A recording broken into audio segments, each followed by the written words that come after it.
আমি 3টা সিনেমা করছি, রাইট? অনেক নাটক করছি, অসংখ্য। তো আমি একজন প্রফেশনাল প্রফেশনাল অভিনেতা।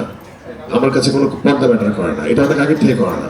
কিন্তু নাও ইট ইজ মানুষের কাছে এটা নিউ থিং যে পর্দা ম্যাটার করে না। আমরা তো অনেক আগে থেকে বলে আসছি যে অভিনেতার কোনো পর্দা নাই।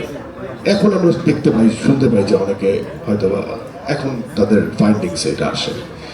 সেটা শুরু থেকে শেষ পর্যন্ত অভিনেতার কোনো পর্দা নাই। 2 নম্বর হচ্ছে কম্পিটিশন থাকবেই, সেটা পজিটিভ কম্পিটিশন থাকা ভালো। 3 নম্বর হচ্ছে আমার জনরা আর কনভেনশনাল হিরোইজমের ফর্মেটিভ অনেক কাজের জনরা সেম না। তো এখানে কোনো কম্পারিজন আবার কিন্তু চলে না। হ্যাঁ, তো ব্যাপারটা কি হচ্ছে, গল্প নির্ভর কাজ আমি করি। এখন যদি কারোর ইচ্ছা হয়, এখানে অনেকের কম্পারিজন করার ইচ্ছা আছে, করতে পারে, কোনো সমস্যা নাই। নাও করতে পারে, সমস্যা নাই। আমারটা দেখে তারটাও দেখতে পারে, তারটা দেখে আমারটা দেখতে পারে, আমারটা দেখে সবগুলো দেখতে পারে, সবগুলো দেখে আমারটা দেখতে পারে। এতে কোনো প্রবলেম নাই, এটা তাদের চয়েস। আমাদের চয়েসে আমরা একটা দমদার ছবি বানাইছি। এখন ইটস আপ টু দেম যে তারা কি দেখবে কি দেখবে না।